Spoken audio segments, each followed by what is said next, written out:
පිනතුනි මේ දිනවල අපි සාකච්ඡා කරනු ලැබුවේ මෙම ධර්ම දේශනා මාලාව තුළ මජ්ක්‍ධිම නිකායේ සඳහන් වන විතක්ක සණ්ඨාන කියන සූත්‍ර දේශනාව. මේ දේශනාව සූත්‍රයේ පාදක කරගෙන ධර්ම දේශනා 4ක් මේ වෙනකොට සිද්ධ කළා. විතක්ක සණ්ඨාන සූත්‍රයේ ඇසුරු කරගෙන සිදු කෙරෙන අවසාන ධර්ම දේශනාවයි මේ සිදු කරන්න බලාපොරොත්තු වෙන්නේ. අකුසලයෙන් ඈත් වෙන්න අකුසලයේ දුරු කරගන්න බලාපොරොත්තු වෙන අය ඒ අකුසලයේ මැඩගන්න කොහොමද කටයුතු කළ යුත්තේ? විශේෂයෙන් භාවනා වඩන භික්ෂුව තමන්ගේ මූල කර්මස්ථානයේ මෙනෙහි කරමින් ඉන්න අතරතුර උපදින අකුසල් සිත මැඩගන්නේ කොහොමද කියන කාරණාව තමයි මේ සූත්‍රයෙන් දේශනා කොට වදාළේ. කාරණා 5ක් භාග්‍යතුන් වහන්සේ දේශනා කළා.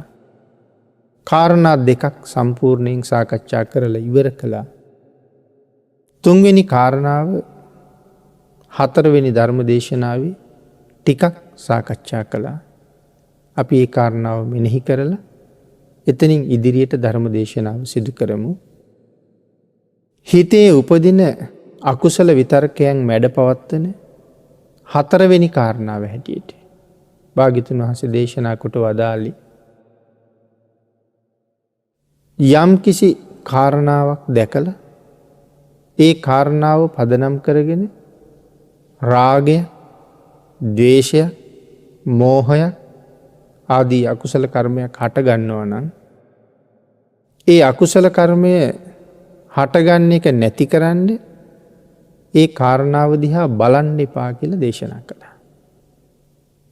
පැහැදිලි කළා යම් ඇස් තියෙන පුද්ගලයෙක් තමන්ගේ ඇස් දෙක ඉස්සරහට තමන් අකමැති දෙයක් මුණ ගැහුනොත් අකමැති දෙයක් මුණ ගැහිච්ච ගමම්ම කරන්නේ ඒ අකමැති දේ දිහා බලන එක නතර කරනවා. එක්කෝ අහක බලා ගන්නවා, එහෙම නැත්තම් ඇස් පියා ගන්නවා. අන්න ඒ වගේ මේ අකුසල චෛතසිකයේ සිතට ඇතුල් වෙනවත් එක්කම ඒ අකුසලයේ උපන්නේ මොන හේතුව නිසාද? උපදින්නේ මොන කාරණාව නිසාද? ආන් ඒ කාරණාව මෙනෙහි නොකර ඉන්න කියලයි දේශනා කරලා තියෙන්නේ. පිනතුනි පැහැදිලි කළා මූල කර්මස්ථානයේ අරගෙන ඉන්න වෙලාවට අකුසල විතර්කයක් ඉපදුනහම ඒ අකුසල විතර්කයේ මෙනෙහි නොකරම ඉඳලා නැති කරගන්න උත්සාහ කරන්න කියලා. නැවත කර්මස්ථානයේට එන්න කියලා සඳහන් කරන්නේ අකුසලයේ මගහැරලමයි. එහෙමනම් මෙනෙහි නොකර ඉඳලත් ඒ අකුසල විතර්කයේ මැඩගන්න බැරි වුණොත් නැවත මොකද්ද යොදා ගන්න උපක්‍රමය? අපි එතෙන්ට එනකන් 4 වෙනි ධර්ම දේශනාවේ සාකච්ඡා කළා. නැවත යොදා ගන්න උපක්‍රමය තමයි තමන්ට පාඩම් තියෙන සූත්‍ර දේශනාව.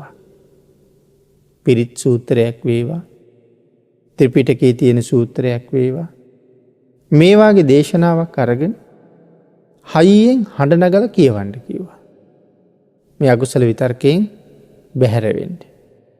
එතකොට තමන්ගේ හිත ඒ කාරණාවට යොමු වෙච්ච නිසා මතක් වෙන අකුසල නිමිත්ත අමතක කරන්න පහසුයි. එහෙම නැත්තම් දේශනා කළා තමන් ළඟ තියෙනවනම් බුදු ගුණ, දහම් ගුණ, සංඝ ගුණ අන්තර්ගත වෙච්ච කිසියම් පොතක්. ආන් ඒ පොත අරගෙන තුනුරුවන් ගුණ සජ්ජායනා කරන්න කියලා දේශනා කළා. එතකොට අර අකුසල විතර්කය අමතක වෙලා යනවා. දැන් මේ භාවනා කර කර ඉන්න ගමන් තමයි මේ අකුසල විතර්කය පහළ වෙන්නේ. එතකොට භාවනා කරන කර්මස්ථානයෙන් සම්පූර්ණයෙන් අයින් වෙනවා. මොකද අකුසල විතර්කයක් හිත ඇතුලේ පැන නගිනකොට හිතට සමාධියකට යන්න බෑනේ. ඒ නිසා මූල කර්මස්ථානීය එතනින් නතර කරනවා. නතර කරලා මේ ඇති වුණ රෝගයට පිළියම් කරනවා. පිළියම් කරලා අපහු මූල කර්මස්ථානයට ගිහිල්ලා කාරණාව දියුණු කරනවා. ඒ පිළියමක් හැටියට තමයි මේ තුනුරුවන් ගුණ සජ්ජායනා කර කර මේක අත්හරින්න උත්සාහ කරන්නේ. ඊළඟට සඳහන් කළා එහෙමත් බැරි නම් දැන් කරුණු කීපයක් සඳහන් කළානේ. මුලින් සඳහන් කළා සූත්‍ර දේශනාවක් කියවන්නේ. එහෙම නැත්තම් තුනුරුවන්ගේ ගුණ අන්තර්ගත පොතක් තියෙනවනම් ඒ තුනුරුවන් ගුණය හඬ නගලා කියවන්නේ. ඒ ක්‍රම දෙකෙන්ම බැරි වුණොත් සඳහන් කළා එදිනෙදා කටයුතු වලට ගන්න භාණ්ඩ තමන්ගේ උපකරණ මේ දේවල් දිහා බලන්න කියලා. සාමාන්‍යයෙන් ඉන්න තැන එදිනෙදා අපි ප්‍රයෝජනයට ගන්න දේවල් තියෙනවා. ඉදල, කොස්ස, ගිනි දල්වන දරලි, සමහරලාට උදැල්ල, රේක්කය මේ ආදී එදිනෙදා පරිහරණයට ගන්න දේවල්. දෙව්ව දිහා බලනවා මේ උදැල්ල, මේ රේක්කය, මේ ඉදල, මේ කොස්ස, මේ පුටුව ඒවාගේ ඒ භාණ්ඩ ගැන මෙනෙහි කරන්න කිව්වා. එහෙම මෙනෙහි කරනකොට කුසලයෙන් මිදෙන්න පුළුවන් වෙයි කියලා. ඒ ක්‍රමයටත් බැරුව ගියොත් තමන් ළඟ තියෙන පිරිකර ඇද බලන්න කිව්වා. එතකොට හිත යන්නේ ඒකටනේ. අර අකුසලයේ මෙනෙහි කරන එක නතර කරන්න මේ හදන්නේ. එතකොට තමන් ළඟ තියෙන පිරිකර ඇදලා බලන්න කියහම එතන සඳහන් කළා මේ තියෙන පාත්‍රයේ, මේ තියෙන පාත්‍රයේ දානේ තවිකය, මේ තියෙන දැලිපිහිය, මේ තියෙන දැලිපිහිය බහලන කොපුව, මේ තියෙන දැලිපිහිය මෝහත් කරන හම්කඩ, මේ තියෙන්නේ දැලිපිහිය මෝහත් කරන තෙල්වක් කරන තෙල් ගල, මේ ආදි වශයෙන් ඒ උපකරණ දිහා බලලා ඇද වෙන් කර නැවත එව්ව දිහා බල මෙනෙහි කර ඉන්නකොට අර අකුසලයේ ඉපදිච්ච සිත ක්‍රමක්‍රමයෙන් අමතක වෙලා යනවා. මේ ක්‍රමය පාවිච්චි කරන්න කියලා මේවා මේ කවුද දේශනා කරන්නේ? මේ ලෞතර බුදුරජාණන් වහන්සේ පිළි දේශනා කරපු කරුණු අකුසල් සිත මැඩ ගන්න. පිනතින එක්කෝ එළඹුණ අකුසල විතර්කය මෙනෙහි නොකර ඉන්න කියලා සඳහන් කළා. එහෙම බැරි නම් ඉගෙනගත්ත ධර්ම කරුණක්, එහෙම නැත්නම් සූත්‍රය, මොනම හෝ ධම්මපදයක් මෙනෙහි කරන්න කියලා සඳහන් කළා. එහෙමත් නැත්නම් එදිනෙදා පරිහරණය කරන උපකරණ ඒ දිහා බලන්න. එහෙමත් නැත්නම් තමන් ළඟ තියෙන පරිස්කාරාදිය ඇදලා නැවත ඒවා දිහා බල ඒවා ගොඩ ගහන්න අස් කරන්න කියලා කිව්වා. එතකොට අර කාරණාව මගේ හැරිලා යයි කියලා. එහෙමත් නැත්තම් මේ එදිනෙදා පරිහරණයට ගන්න භාණ්ඩත් බලලා මේ දේවල් වලිනුත් බැරි වුණොත් තමන්ගේ සිවුර ඉරිලා නම් ඉදි කට්ටක් අරගෙන ඒ සිවුර මහන්න පටන් ගන්න කිව්වා. එතකොට දැන් මහාන ක්‍රියාව සම්බන්ධයෙන් හිත යොමු වෙලා තියෙන්නේ. එතකොට දැන් මේ ඉරිච්ච තැන මහලා ඉවර වෙනකොට අර අකුසල චෛතසිකයේ අකුසල් ඉපදිච්ච කාරණාව අමතක වෙලා යනවා. මේ ක්‍රම ඔස්සේ තමන්ගේ හිත අකුසලයට යොමු වෙන එක නවත්ත ගන්න. දේශනා කළා මේ අනුගමනය කරන ක්‍රමය හරියට අහක බලනවා වාගේ වැඩක් කියලා. අකමැති දෙයින් අහක බලනවා වාගේ වැඩක්. ඊළඟට සඳහන් කළා පැරණි පණ්ඩිතයෝ, අතීත ප්‍රඥාවන්තයෝ අලුතෙන් ගොඩනැගිලි හදද්දිත් විතර්ක නැති කළා කියලා. අකුසල විතර්ක නැති කළා අලුතෙන් ගොඩනැගිලි හදනකොට. ඒ කොහොමද කියලා උදාහරණයක් දක්වලා තියෙනවා. තිස්ස කියලා සාමණේරයන් වහන්සේ නම. මේක අපේ ලංකාවේ කතාවක්. අට කතාවේ සඳහන් කරනවා. තිස්ස කියන සාමණේර භික්ෂුව තිස්ස මහාරාමේ තමයි වැඩ ඉන්නේ. උන්වහන්සේ තරුණ වයසේ ශාසනික ජීවිතය පිළිබඳව කලකිරෙනවා. කලකිරිලා ගෙදර යන්න හිතෙනවා. සිවුරු වරින්න හිතෙනවා. ඉතින් කාටවත් නොකිය සිවුරු ඇරලා ගියේ නෑ. මොකද අපි මේ සූත්‍රයේ මුලින් සඳහන් කළා තමන්ගේ හිතට අකුසල චෛතසිකයක් ආවොත් ආචාර්යවරයා ළඟට උපාධ්‍යවරයා ළඟට යන්න ගිහිල්ලා කියන්න කියලා. එහෙම විසඳුමක් හම්බුනේ නැත්නම් gediya ගහලා සංඝයා රැස් කරවලා සංඝයාට කියන්න කිව්වා මට මෙහෙම අකුසල කර්මයක් අකුසල සිතක් පහළ වෙලා තියෙනවා මං කොහොමද මේකෙන් මිදෙන්නේ කියලා. එහෙම අහලා අකුසලයෙන් මිදෙන්න කියලා මුල් දේශනාවක අපි ඔය කාරණාව පැහැදිලි කළා. එහෙනම් මෙතන සඳහන් කරනවා දැන් තිස්ස හාමුදුරුවන්ට සිවුරු අරින්න හිතිලානේ. එහෙනම් මේක ලොකු හාමුදුරුවන්ට කියලා බෑ කිව්වොත් මට යන්න දෙන එකක් නෑ. එහෙම හිතලා හාමුදුරු තනියමම සිවුරු ඇරලා ගියේ නෑ. ලොකු හාමුදුරු ගාවට ගියා. ගිහලා කිව්වා ස්වාමීනි මට මෙහෙම කලකිරීමක් තියෙනවා. මට සිවුරු ඇරලා යන්න ඕනේ. අතීත පණ්ඩිතයෝ ගොඩනැගිලි හදද්දිත් විතර්ක සමනය කළා කියලානේ අපි කිව්වේ. එතකොට තිස්ස හාමුදුරන්ගේ ගුරු හාමුදුරුවෝ මේ පොඩි හාමුදුරුවෝ කියන කතාව මොකක්ද කියලාවත් ඇහුවේ නැහැ. ලොකු හාමුදුරුවෝ පොඩි හාමුදුරුවන්ට කියනවා සාමණේර මේ කාලේ අපි ඉන්න විහාරේ නාන පැන් දුර්වලයි. ඒ කියන්නේ ඇඟපත සෝදගන්න ජලය අඩුයි. ඒ හින්දා මම ගෙනහිල්ලා සිතුල් පව්වට ඇරලවන්න කියලා. දැන් තමන්ගේ කාරණාව වෙන එකක්. ඒත් දැන් ගුරු හාමුදුරුව වෙන කතාවක් කියවනේ. මාව සිතුල් පව්වට ඇරලවන්න කියලා. එතකොට මේ ඇත්තටම කීකරු ශිෂ්‍යයෝ දැන් ගුරු හාමුදුරුව සිතුල් පව්වට ඇරලන්න තියෙන නිසා අර සිවුරු වරින්න හිත මදකට පාලනය කරගෙන දැන් සිතුල් පව්වට වඩිනවා.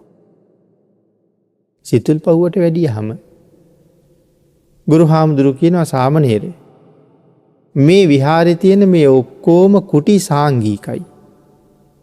පෞද්ගලික කුටියක් වෙනම හදන්න කියලා.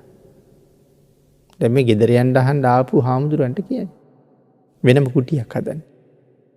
තනියම හදන්න ඕනේ. දැන් උන්වහන්සේ තනියම මැටි කපලා තනියම කණු හොයාගෙන ඇවිල්ලා වහලෙට උමං ආදිය සකසලා තියලා මේ සියල්ලම සකස් කරගෙන දැන් මැටි අනාගෙන ගෙපොළ හදාගෙන කණු හිටවගෙන තනියමම දැන් කුටිය හදනවා. කුටිය හදන වෙලාවේ ලොකු හාමුදුරුවෝ මතක් කරනවා සාමණේර දැන් මේ වෙලාවේ යම් කාරණා ධර්ම කාරණා කටපාඩම් කරන එක වටිනවා. ඒක බොහොම හොඳයි. වචනයෙන් වෙන අකුසලයන් වළක්ව ගන්නයි මේ කියන්නේ. ඒ නිසා සංයුත්ත නිකාය කටපාඩම් කරන්න කියලා කියනවා. කුටියත් හදනවා සංයුක්ත නිකායත් කටපාඩම් කරනවා. දැන් කුටිය හැදීමේ කටයුත්තට හිත යොමු කරපු නිසා කයෙන් වෙන්න තිබුණා නම් අකුසල කර්මයක් දැන් ඒවගෙන් ඈත් වෙලා ඉන්නේ. සංයුක්ත නිකාය කටපාඩම් කරන නිසා වචනයෙන් වෙන්න තිබුණා නම් අකුසල කර්මයක් දැන් ඒවගෙන් ඈත් වෙලා තියෙන්නේ. ඒ ධර්මයේ කටපාඩම් කරන්නේ. දැන් මේ මහා ප්‍රඥාව කටයුතු කරලා තියෙන හැටි. ඒ කාරණාව එහෙම දක්වලා උන්වහන්සේට සඳහන් කළා තේජෝ කසිනියත් වඩන්න කියලා. දැන් සංයුක්ත නිකායත් කටපාඩම් කරනවා තේජෝ කසිනියත් වඩනවා කුටියත් හදනවා. දැන් මෙහෙම යනකොට කුටියේ වැඩ ඉවර වෙනවා. කුටියේ වැඩ ඉවර වෙනකොට සංයුක්ත නිකායත් කටපාඩම් වෙලා ඉවරයි. කර්මස්ථානයත් දැන් අර්පණා මට්ටමට වැඩිලා. දැන් තේජෝ කසිනිය වඩනවානේ. දැන් අර්පණා මට්ටමට දියුණු වෙලා කර්මස්ථානය. මොකද්ද මේ අර්පණා මට්ටමට වැඩිලා කියලා කියන්නේ? අර්පණා මට්ටමේ ඉන්නවා කියලා කියන්නේ ධානය ළඟ හැසිරෙනවා කියලා. තාම ධානයක් ලැබිලා නැහැ. නමුත් දැන් ධානයක් ලැබෙන්න අපි කියන්නේ ඔන්න මෙන්න වගේ කියලා. ඒ වාගේ තැනක ඉන්නවට තමයි කියන්නේ මේ අර්පණා මට්ටම කියලා. දැන් ඒතර කර්මස්ථානියත් අර්පණා මට්ටමටම දියුණු වෙලා. සංයුත්ත නිකායත් කටපාඩම්. මේ සිවුරු වරින්න හාමුදුරුවෝ ගිහිල්ලා ගුරු හාමුදුරන්ට සඳහන් කළා ස්වාමීනි කුටියේ වැඩ ඉවරයි. එහෙනම් වැඩ ඉන්න කියලා. ඊට පස්සේ මතක් කරනවා සාමණේරේ. මේ කුටිය හදන්න තනියමම මහන්සි වෙන්නේ ඔබනේ. මාස ගාණක් යන්න ඇතිනේ. ඔබම තමයි තනියමම මහන්සි වෙන්නේ. ඒ හින්දා ඔබම ඔය කුටියේ වැඩ ඉන්න කියලා. දැන් එහෙනම් උන්වහන්සේ දැන් කුටියේ වැඩ ඉන්නවා. කර්මස්ථානියත් වැඩිලා තමන් හදාපු අලුත් කුටිය ඇතුළෙම උන්වහන්සේ රහත් වෙනවා. රහත් වෙලා එතනම පිරිනිවන් පෑවා කියලා සඳහන් කරනවා.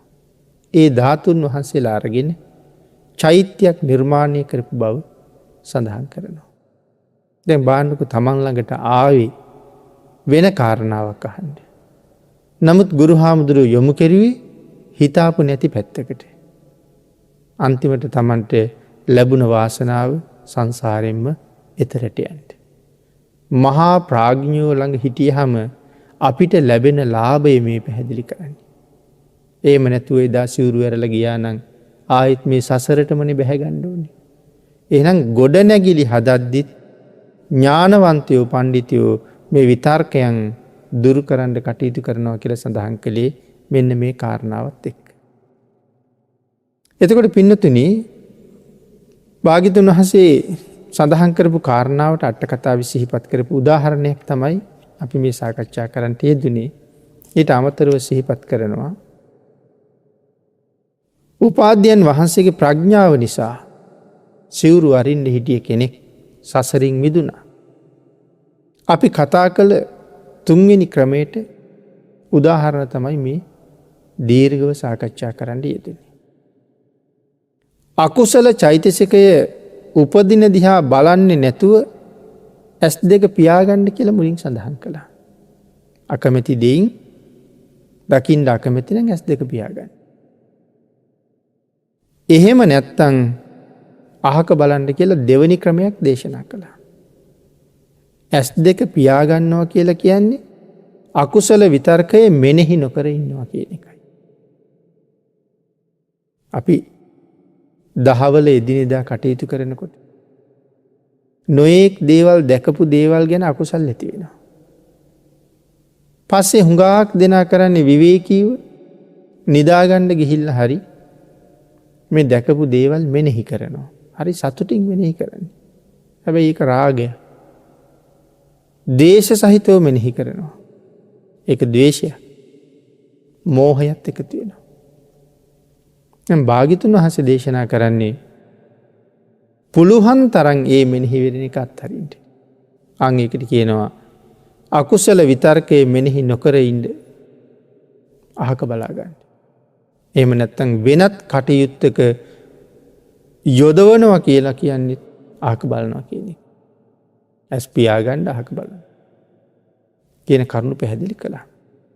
මෙන්න මේ ක්‍රම දෙකෙන්ම එහෙම නැත්නම් එක ක්‍රමයකින් හරි අකුසලයෙන් මිදෙන්න උත්සාහ කරන්න. අහක බැලීමෙන් හෝ ඇස් පියා ගැනීමෙන් කියන කාරණා දෙකෙන් කෝකෙන් හරි අකුසලයෙන් මිදෙන්න උත්සාහ කරන්න. අකුසල චෛතසිකයේ මෙනෙහි නොකර ඉන්නවා කියන කාරණාවත් අහක බලනවා කියන කාරණාව. ඊළඟට පින්නතිනේ හතරවෙනි ක්‍රමයක් දේශනා කරනවා. හතරවෙනි ක්‍රමේ තියෙන්නේ අකුසල විතර්කයන්ගේ මුල මෙනෙහි නොකරන්න කියලා කියනවා. කොයි විදිහද කියලා සඳහන් කරනවා විතක්ක සංඨානයේ මුල මම මෙහෙම දෙයක් හිතන්නේ ඇයි? මෙහෙම දෙයක් කරන්නේ ඇයි? මෙහෙම දෙයක් හිතන්ඩ මට මුල් උනේ මොන කාරණාවද කියලා ඉස්සෙල්ලා මුලටම යන්න කියලා සඳහන් කළා. මේ අකුසලයේ සිතුවිල්ල ඇති වෙන්න ඉපදුන මූල කාරණාව කොතනද තියෙන්නේ කියන කාරණාවයි හිතන්න කියන්නේ. ඒක සඳහන් කළා දී ඇති උදාහරණයක් එක් පුරුෂයෙක් ඊට වේගෙන් දුවනවා. වේගෙන් දුවපු මේ මිනිසයා දැන් දුවන එක නතර කරලා හයියෙන් ඇවිදගෙන යනවා. දුවන මිනිසයා හිතන මම මොකටද දුවන්නේ? දැන් දුවන එක නවත්තලා හයියෙන් ඇවිදිනවා. හයියෙන් ඇවිදගෙන යන පුද්ගලයා කල්පනා කරනවා මම මොකටද හයියෙන් යන්නේ. මට හිමින් යන්න පුළුවන්නේ. දැන් එහෙම කල්පනා කරලා එයා දැන් හිමින් යනවා. ඊළඟට කල්පනා කරනවා මම මොකටද හිමින් යන්නේ. මට පුළුවන් හිටගෙන ඉන්න. දැන් යන එක නතර කරලා හිටගෙන ඉන්නවා. හිටගෙන ඉන්නකොට කල්පනා වෙනවා මොකටද මම මේ හිටගෙන ඉන්නේ. හිටගෙන ඉන්නවට වඩා සැපයිනේ ඉඳගෙන ඉන්න එක. එහෙම හිතලා ඉඳ ගන්නවා. දැන් ඉඳගෙන ටික වෙලාවක් ඉඳලා කල්පනා කරනවා මම මොකටද ඉඳගෙන ඉන්නේ. මට පුළුවන් නිදා ගන්න. එහෙම හිතලා ටිකක් ඇලවෙනවා. දුවනවට වඩා පහසුයි හයියෙන් යන එක. හයියෙන් යනවට වඩා පහසුයි හෙමින් යන එක. හෙමිනුත් ඇවිදිනවට වඩා පහසුයි නතර වෙලා ඉන්නේ. නතර වෙලා හිටගෙන ඉන්නවටත් වඩා පහසුයි ඉඳගෙන ඉන්න එක. ඉඳගෙන ඉන්නවටත් වඩා පහසුයි ටිකක් දිගහැරිලා ඉන්න එක. දැන් එහෙම හිතලා මෙයා දිගහැරිලා ඉන්නවා. මේ කාරණාව විස්තර කරනවා පින්නතුනි මේ විදිහට හිතා සියුම් ඉරියව් වලට මේ පුද්ගලයා මාරු වෙනවා.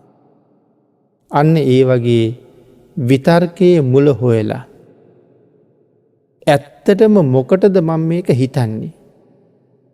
විතර්කයේ මුල හොයලා ඒ මුල අයින් කරන්න කියලා කීවා. අපි කියමු රාගසිතක් පහළ වුණා කියලා.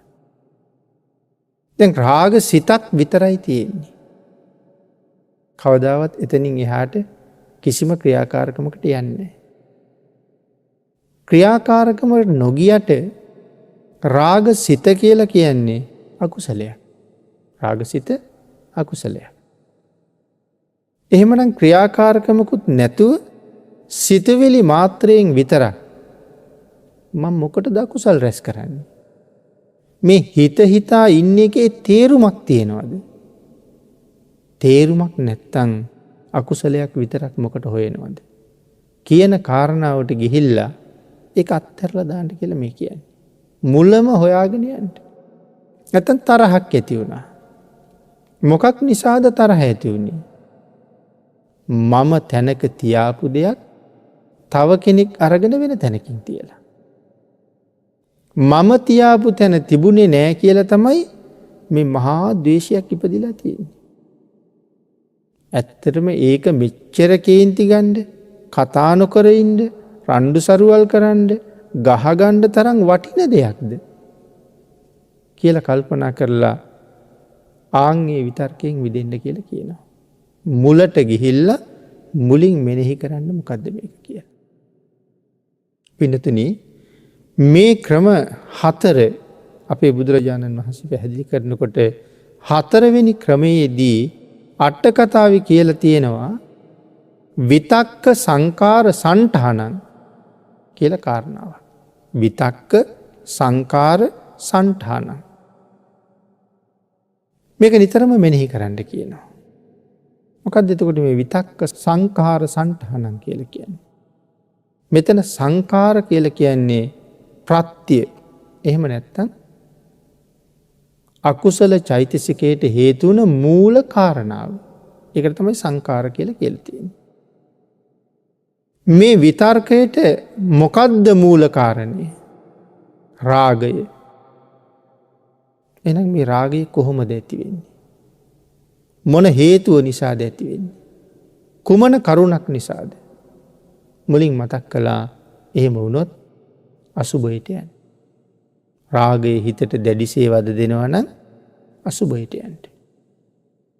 අසුබ භාවනාව තමයි රාගය ප්‍රහීණය කරන්න තියෙන හොඳම ක්‍රමය. එන්න මේ රාගයේ, ද්වේෂයේ, මෝහය නැති කරන්න භාග්‍යවතුන් වහන්සේ සඳහන් කරපු මුල් කරුණු ටික අපි මුලින් සාකච්ඡා කළා. රාගය නැති කරන්න නැත්නම් ගින්නක් තමයි උදාහරණයට පෙන්නන්නේ. ගින්නක් නිමන්න ක්‍රම කීපයක් යොදන්න පුළුවන්. ගිනි ගන්න තැනට තෙත අතු දාලා ගින්න නිමන්නත් පුළුවන්. ගිනි ගන්න තැනට පස් දාලා ගින්න නිමන්නත් පුළුවන්. හැබැයි ওই ක්‍රම දෙකෙන්ම තැන් තැන් වල චුට්ට චුට්ටක් හරි ගින්දර ඉතුරු වෙන්න පුළුවන්. එහෙම නෙවෙයි වතුර දැම්මොත් කිසි තැනක ඉතුරු වෙන්නේ නැහැ, සම්පූර්ණයෙන්ම ගින්න විනාශම වෙලා යනවා. ආන් ඒ වගේ තමයි රාගය ඇති වුණොත් නැති කරගන්න තව ක්‍රම පාවිච්චි කරන්න පුළුවන්. නමුත් අසුභ භාවනාව රාගය දුරු කරන්න තියෙන හොඳම ක්‍රමයයි. ගින්න නිමන්ඩ ජලය වැක්කිරුව හා සමානයි රාගයට අසුභ භාවනාව. එයින්ද මෙතන සඳහන් කරනවා මූල කාරණාව රාගය ඇති වෙනවනම් මොකටද මේ රාගය ඇති වෙන්නේ? මේක මේ රාගය ඇතිවෙන්න තරම් කරුණක්ද? සමහර කෙනෙකුට ඇඳුමක් දිහා බලලත් රාගය උපදිනවා.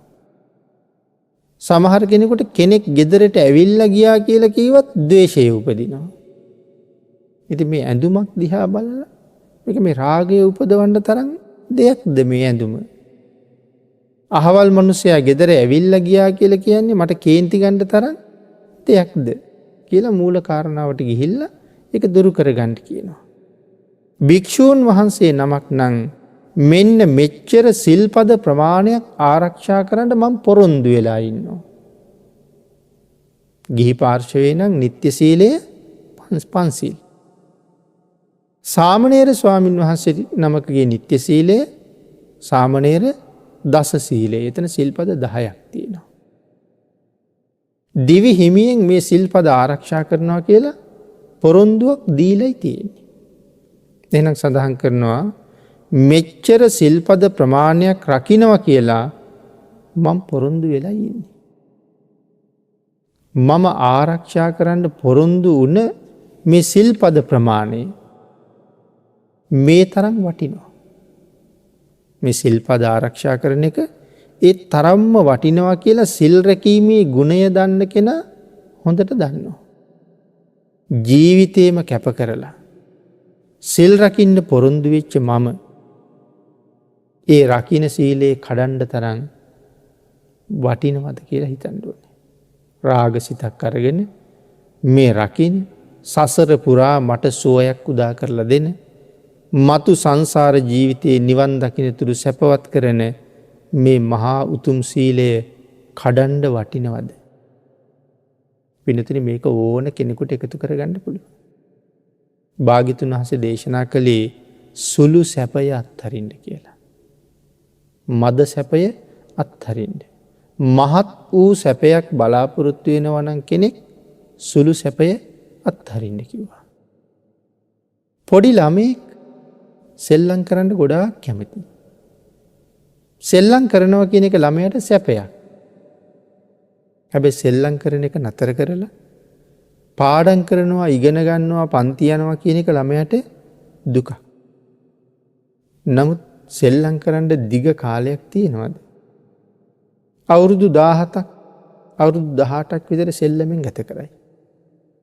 ඊට පස්සේ ටික ටික ජීවිතේ වගකීම් වෙනවා. තාමත් අම්මගෙන් තාත්තගෙන් සල්ලි ඉල්ලන්න බෑ. මට කියලා කීයක් හරි අතේ තියෙන්න ඕනේ කියලා හිතනවා. ඔය වයසට එනකොට ළමයි මොනවා හරි හම්බ කරන්න යොමු වෙනවා. හුඟක් අය. දැන් සෙල්ලම් කරපු කාලේ ඉවරයි. දැන් යමක් හම්බ කරගන්න ඕනේ. හැබැයි ඒ අවුරුදු 17ක් 18ක් වෙනකන් සතුටු වුණානේ. තව ළමෙක් ඒ සෙල්ලම් කරන වයස පැත්තක තියලා හොඳට ඉගෙන ගත්තා. ඉගෙනගෙන අවුරුදු 25ක් 26ක් විතර වෙනකොට දොස්තර මහත්තයෙක් වෙලා. ඉංජිනේරු මහත්තයෙක් වෙලා. ලොකු පඩියක් ගන්න කෙනෙක් වෙලා. දැන් එයා හොඳ වාහනයක් අරගෙන හොඳ ගෙයක් හදාගෙන බොහොම සැපසේ ගමන් බිමන් යනවා, ජීවත් වෙනවා. සෙල්ලම් කර කර හිටපු කෙනා ඊටාම දුකසේ දැන් ගස්වල ගෙඩි කඩනවා. පාරවල් වල වේලි වේලි වැඩ කරනවා. හේන් වල කුඹුරු වල දුක් විඳිනවා.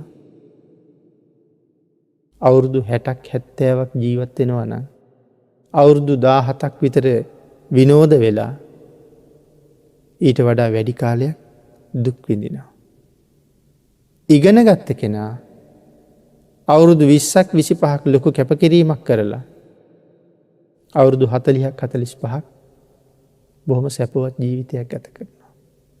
මද සැපය අත්හරින්න මහත් වූ සැපයක් බලාපොරොත්තු වෙනවන. මේක ජීවිතය හොඳ ආදර්ශ පාටය. කෙනෙක් වැරදි කාම සේවනයට යනවා. ඔහු ඉතාම පොඩි වෙලාවකට සැපයක් හොයනවා. නමුත් ප්‍රතිඵලයේ අවුරුදු කෝටි ගානක් ලෝකුඹු නිරේවල් වල ඉඳලා කටුයිඹුල් නිරේවල් වල ඉඳලා තවත් මහ භයානක නිරේවල් වල දුක් විඳිනවා. විනාඩි 15ක 20ක සතුටක් හොයන්න ගිහිල්ලා අවුරුදු කෝටි ගානක් දුක් විඳිනවා.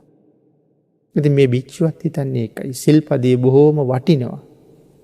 ජීවිත පරිත්‍යාගයෙන් රකින්න මේ සීලය කොච්චර යහපත්ද? ඒ සීලය බිඳලා ලබා ගන්න වටිනවද මේ රාගය? මේ ද්වේෂය වටිනවද?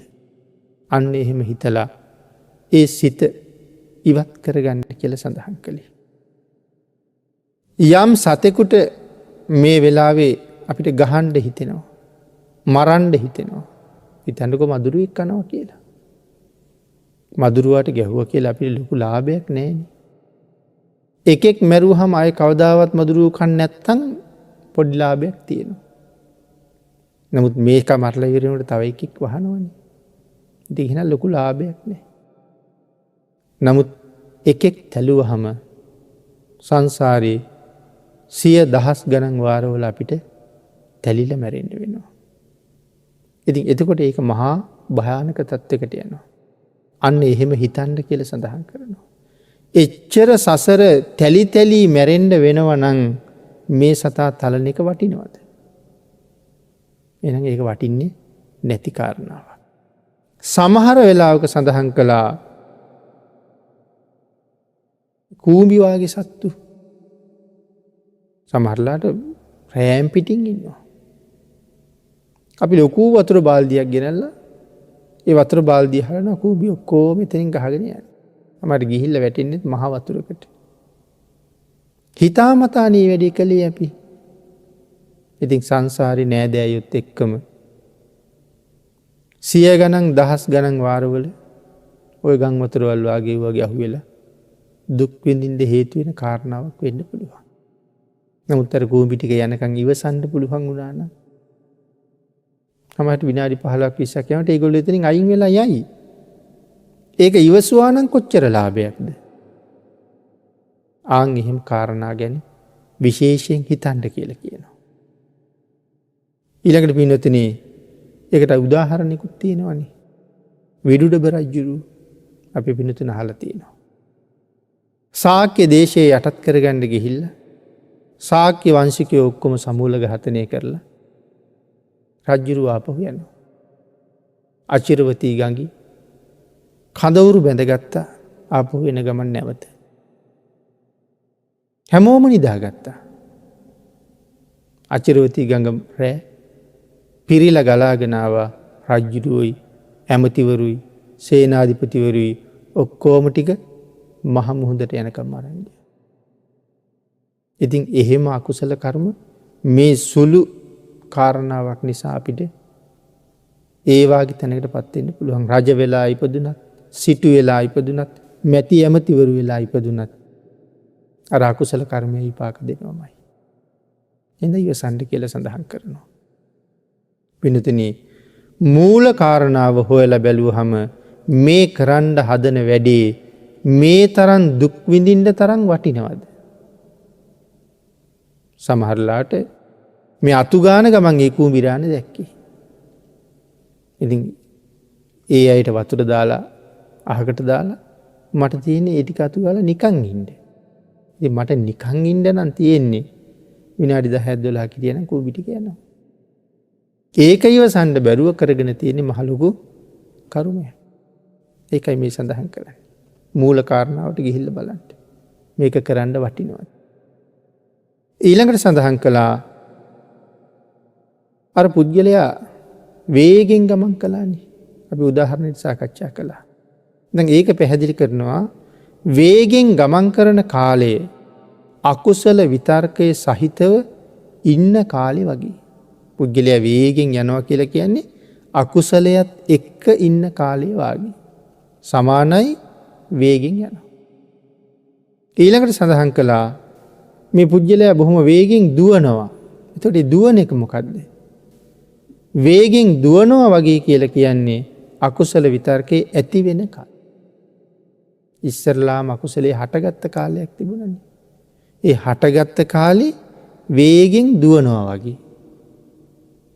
එතකොට හයියෙන් යනවා කියලා කියන්නේ ඒ හටගත්ත විතර්කයත් එක්ක අපි ජීවත් වෙන කාලේ හයියෙන් යනවා වගේ. ඊළඟට හයියෙන් ගියපු කෙනාට හිතෙනවානේ මොකටද මම හයියෙන් යන්නේ? හෙමින් ගියා නම් හොඳයි කියලා. එතකොට හෙමින් ගමන් කරන කාලය අකුසල විතර්කය අයින් කරගන්න උත්සාහ කරන කාලය. අකුසලයේ ඇවිල්ලායි තියෙන්නේ අකුසලයෙන් මිදෙන්න ඕනේ. ඒකට උපායවල් හදනවා දැන් අකුසලයෙන් මිදෙන්න. ඒකට කියනවා හෙමින් ගමන් කරන කාලය කියලා. එතකොට හෙමින් ගමන් කරපු කෙනාට හිතුණා මොකටද මං හෙමින් යන්නේ? නතර වෙලා ඉන්නවනේ. ඊට පස්සේ සඳහන් කරනවා හිටගෙන ඉන්නවා කියලා කියන්නේ ඇති වෙන අකුසල විතර්ක නතර කරලා මූල කර්මස්ථානයට නැවත යනවා. දැන් භාවනා කර කර ඉන්නකොටනේ අකුසලයේ ඇති වුනේ. දැන් එතකොට නතර වුණා කියලා කියන අකුසල ටික ඔක්කොම අයින් කරනවා. අයින් කරලා ආයෙ පාරක් මොකේටද යන්නේ? තමන් කර කර හිටපු භාවනාවට යනවා. කාරණාව අපේ පැහැදිලි ඇති. අපි කියමු මෛත්‍රී භාවනාව වඩනවා කියලා. මෛත්‍රී සිත පතුරෝ ඉන්නකොට හදිසියේ හිතට ද්වේෂ සිතක් එනවා. වෛර සිතක් එනවා. එතකොට වෛරයයි මෛත්‍රියයි දෙක ප්‍රතිවිරුද්ධයිනේ.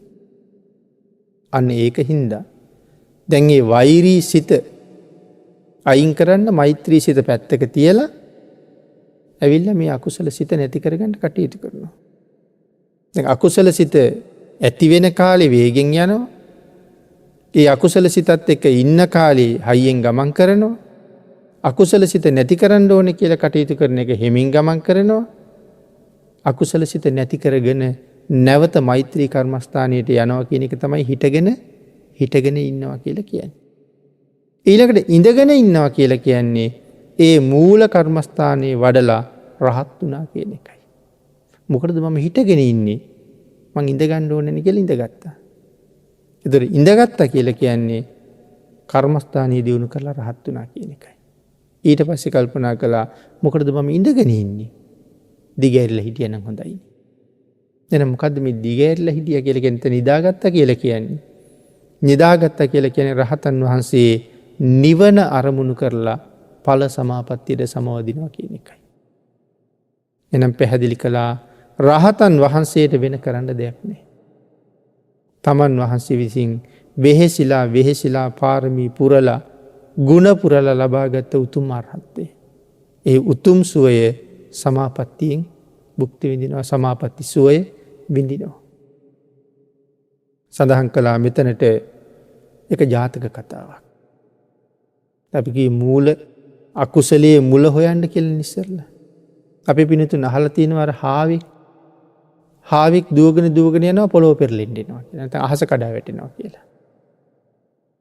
හාව දුවනකොට අනික් සත්තු අහනවා ඇයි දුවන්නේ කියලා. මෙයා කාරණාව කියනවා. ඔක්කොම දුවනවා. දැන් විශාල සත්තු ප්‍රමාණයක් දුවනවා. එතකොට සිංහෙක් හම්බෙනවා. සිංහයා අහනවා කොහෙද ඔක්කොම දුවන්නේ? එතකොට මේ සත්තු ඔක්කොම සිංහයාට කියනවා කාරණාව. කවුද කීවේ? අර හාව තමයි කීවේ. හාව ගාවට යනවා. හාවගෙන් ඇහුවහම කියනවා මං තැනක නිදාගෙන හිටියා. ඒතර මහා සද්දයක් ඇහුණා. මං හිතුවේ අහස කඩා වැටෙනවා කියලා. දැන් මේ දුවනවා. සිංහයා කල්පනා කළා එහෙම වෙන්න බෑනේ. බලන්න යන්. දැන් සත්තු ටිකත් අඬ ගහගෙන, හාවත් අඬ ගහගෙන, හාවන් නිදාගෙන හිටපු තැනට යනවා. මුලට ගිහිල්ලා හොයන්න යන්නේ. ගිහින් විමසිලිමත් වුණා. මූල කාරණාව හම්බුණා. මොකක්ද? තල්ලත්තක් උඩට බෙලි ගෙඩියක් වැටිලා. හාවට නිින්දෙන් ලොකු සද්දයක් ඇහිලා. හාව මූල කාරණාව හෙව්වේ නෑ. ඉවක් බවක් නැතුව දුවනවා. අනික් කට්ටියත් දුවනවා. එහෙනම් මුලට ගිහිල්ලා හොයහම එහෙම දුවන්න තරම් දෙයක් තිබුණේ නෑ. එහෙනම් මුලට ගිහිල්ලා බලහම මේ තරම් රාගයක් උපදවා ගන්න දෙයක් මෙතන තියෙනවද? ද්වේෂයක් උපදවා ගන්න දෙයක් තියෙනවද කියලා හිත නිදහස් කරගන්න පුළුවන්.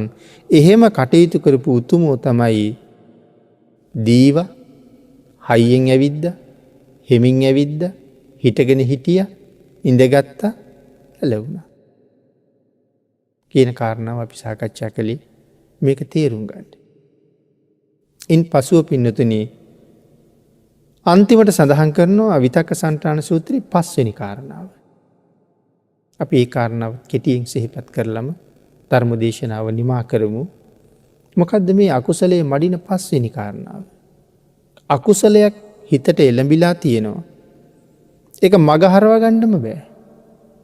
සඳහන් කළා උඩු දත් ඇන්දයි යටි දත් ඇන්දයි එකට තියලා හයියෙන් තද කරන්න කියලා.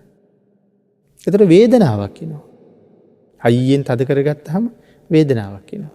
ඒ වේදනාව දැනෙන්න එහෙම ඉන්නවා. ඒ වේදනාව නිසා අපිට හිමින් අකුසල විතර්කය හිතෙන් පහ වෙලා යනවා. ඒක අමතක වෙලා මේ වේදනාව ඉස්මතු වෙන්න පටන් ගන්නවා. මෙන්න මේ ක්‍රම 5න් කොයි ක්‍රමෙන් හරි හිතේ උපදින රාගය, ද්වේෂය, මෝහය නැති කරගන්න උත්සාහ කරන්න කිව්වා. යම් පුද්ගලයෙක් ආන්ගේ අකුසල කර්මයන් නැති කරගත්තොත් මේ ක්‍රම 5ම පාවිච්චි කරලා ඔහු හරි ශ්‍රේෂ්ඨයි. උදාහරණයක් පැහැදිලි කළා. රාජකුමාරයෙක් යනවා ගුරු ගෙදරට ශිල්ප ඉගෙන ගන්න. ගුරු ගෙදරදී රාජකුමාරයාට රජෙක් විසින් පරිහරණය කරන ආයුධ පාවිච්චි කරන හැටි මනාව උගන්වනවා. ඉගෙන ගත්තට පස්සේ ගුරුවරයා කියනවා දැන් හරි. ඔබට උගන්වලා ඉවරයි යන්න. ඔබ ගිහිල්ලා රජ වෙන්න. දැන් රජෙකුට අවශ්‍ය ඔක්කොම ඉගෙනගෙන ඉවරයි. ඔබ රාජ්‍ය කරන කාලේ හතුරු වෙන්න පුළුවන්. හතුරු ආවොත් මුලින්ම ගන්න දුන්නෙන් පහර දෙන්න උන්ට ඊතල විදින්න. ඊතල විදලත් හතුරු මෙල්ල කරන්න බැරි වුණොත් කඩුව ගන්න. කඩුව පාවිච්චි කරලත් හතුරු මෙල්ල කරන්න බැරි වුණොත් ඊළඟ ආයුධයට යන්න. ඒකෙන් බැරි වුණොත් ඊළඟ ආයුධයට යන්න. ආයුධ 5ක් තියෙනවා. මේ ආයුධ 5න් කෝක පාවිච්චි කරලා හරි හතුරුව මැඩ පවත්තන්න. එතකොට ඔබට ආපහු ඔබේ රාජ්‍ය සුරක්ෂිතයි. භාග්‍යතුන් වහන්සේ භාවනා කරන භික්ෂුවට ශ්‍රාවකයට මේ සූත්‍රයේ කරුණු 5ක් දේශනා කරලා තියෙනවා. අකුසලයේ මඩින්.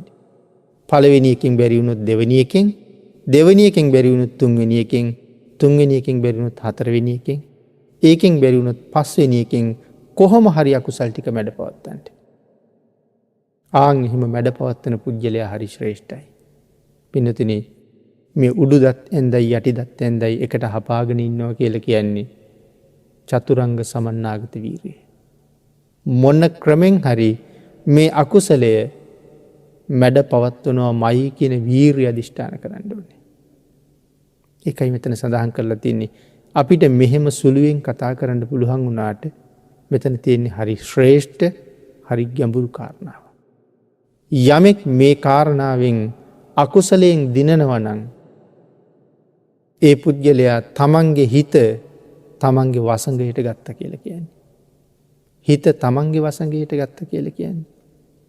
තමන්ට ඕන දේ විතරයි හිතයි. වාහනේ යනකොට අපි වාහනේ අපේ වසඟයට අරන් තියෙන්නේ. වාහනේට ඕන දිහා යන්න දෙන්නේ නැහැ. වාහනේ යන්න ඕනේ අපිට ඕන දිහා. අපි වසඟයට අරන් තියෙන්නේ.